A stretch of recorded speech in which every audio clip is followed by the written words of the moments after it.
दर्शक बंधु ईपीएफ टंका उठाण को नहीं एबे आसला आउ एक बड़ खबर। तेबे जदि आपणमानकर गोटे ईपीएफ अकाउंट अच्छी तेबे आपण मैंने टंका उठाइबा व्यस्त होती तेबे देखंतु बर्तमान सरकार तरफ आपंक आसला खुशीर खबर। एटीएम और यूपीआई रु बाहर पीएफ टंका आरंभ है नुआ प्लाटफर्म।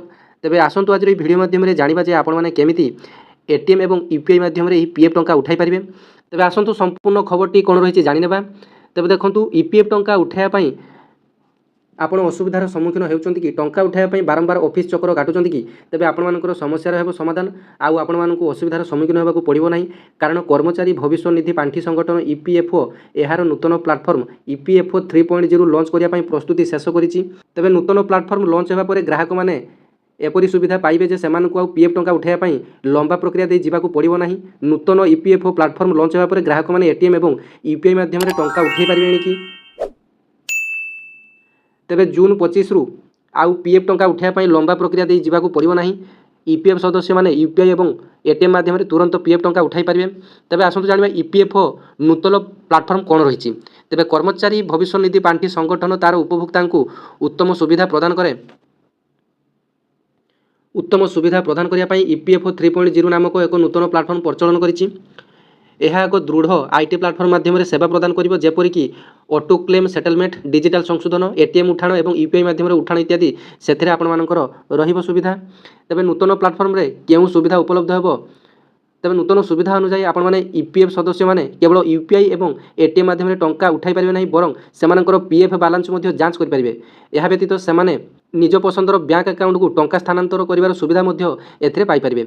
एथिरे सुरक्षा व्यवस्था मध्य रहिबो। सुरक्षा को ध्यान रखी अकाउंटधारी माने ओटीपी जांच माध्यम सेमानकर ईपीएफ अकाउंट को अपडेट करि पारिबे। तबे देखंतु एथिरे आपनमानकर ओटीपी सिस्टम टी करा जायछि। आपनमानकर मोबाइल नंबर टी देले मोबाइल नंबर टे ओटीपी सिस्टम ओटीपी आसी ओटीपी देले आपनमानकर सब किछि फंक्शन काम करिवो। तबे देखंतु एटीएम रो केमिति उठाइबे ईपीएफ टंका। ईपीएफ अधीन रे पीएफ अकाउंटधारी को टंका उठाइबा पई एक कार्ड दिया जिवो जहाँ बैंक रो एटीएम कार्ड भलिया हेबो। एही कार्डटी अकाउंटधारी पीएफ अकाउंट सहित लिंक हेबो। तबे देखंतु आपण मानकु जो कार्डटी दिया जिवो सेही कार्डटी आपण मानकर पीएफ अकाउंट सहित लिंक हेबो। आपण जेते टंका उठाइबा को चाहुचंती ताहा आपण मानकु ऑनलाइन रे क्लेम करिया पई पड़िबो। एहार 3 दिन पर क्लेम सेटलमेंट पूरा हेबो। एहा परे एही कार्ड व्यवहार करी ग्राहक माने एटीएम रु सीधा सळक निजर पीएफ अकाउंट रु टंका उठाई पारिबे। तेबे ईपीएफ टंका उठाइबा पई कोन आवश्यक हेबो। जदि आपण पीएफ अकाउंट रु टंका उठाइबा को चाहुचंती तेबे एथिरे आपण मानकर किछि जिनिसर आवश्यक रहिबो।